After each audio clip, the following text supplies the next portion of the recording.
বিশ্লেষকদের মতে ২০২৫ সালের শেষে সাইবার অপরাধে বৈশ্বিক অর্থনীতির ক্ষতি দাঁড়াতে পারে ১০ থেকে $১০.৫ ট্রিলিয়ন মার্কিন ডলারে। জাতিসংঘ ও গ্লোবাল অর্গানাইজড ক্রাইম ইন্ডেক্স বলছে, মানব পাচার এখনও বিশ্বের অন্যতম বৃহৎ অপরাধ বাজার। দক্ষিণ এশিয়ার কম্বোডিয়া, থাইল্যান্ড ও মিয়ানমার তরুণদের প্রলুব্ধ করে সাইবার অপরাধ চক্রে যুক্ত করার কেন্দ্রে পরিণত হয়েছে। সাইবার স্ক্যামিং হল প্রযুক্তি নির্ভর সংগঠিত প্রতারণা, ভুয়া চাকরি, বিনিয়োগের লোভ, ফিশিং লিঙ্ক কিংবা রোম্যান্স ট্র্যাপের মাধ্যমে অর্থ ও তথ্য হাতিয়ে নেওয়া হয়। বাংলাদেশেও এই ঝুঁকি বাড়ছে দ্রুত। মোবাইল ব্যাংকিং জালিয়াতি, ওটিপি প্রতারণা, সোশ্যাল মিডিয়া হ্যাকিং।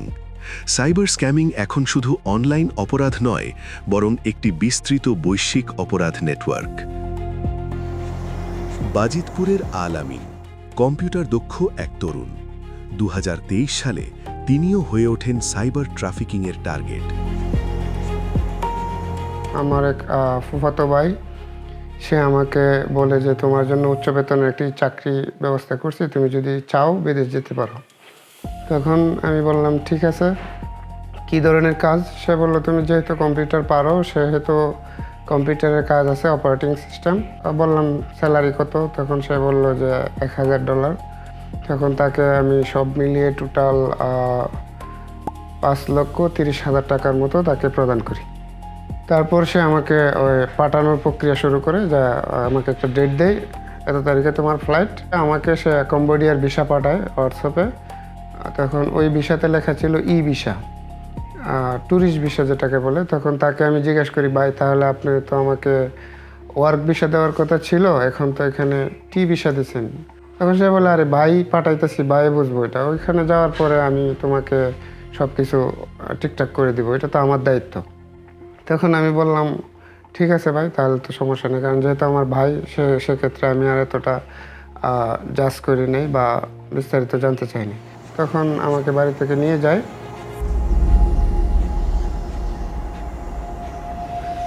আল-আমিন যাত্রা শুরু করেন। বাংলাদেশ, ইন্ডিয়া, শ্রীলঙ্কা পেরিয়ে পৌঁছান কম্বোডিয়ায়।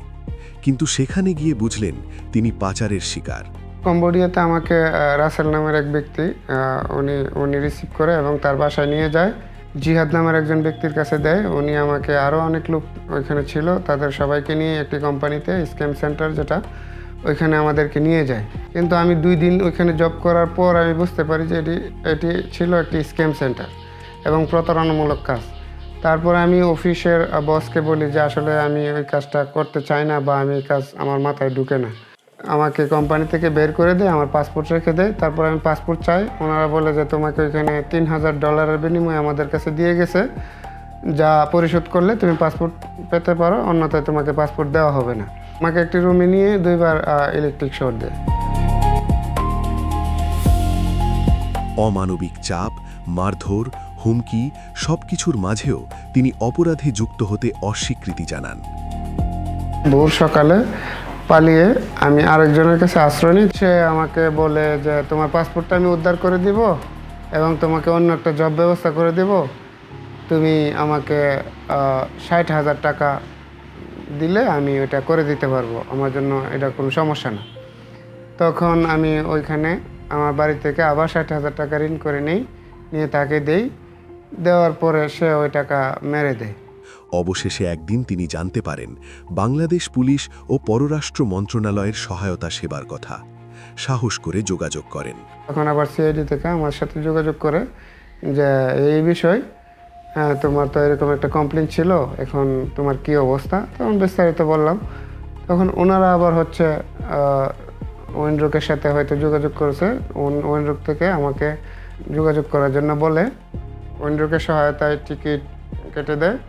তারপর আমি বাংলাদেশে ফেরত আসি। বাংলাদেশ ফেরত আসার পরে ওয়েনরুকের সহায়তায় তাদের নিজস্ব গাড়ি দিয়ে আমাদেরকে বাড়ি পর্যন্ত পৌঁছায় দেয়।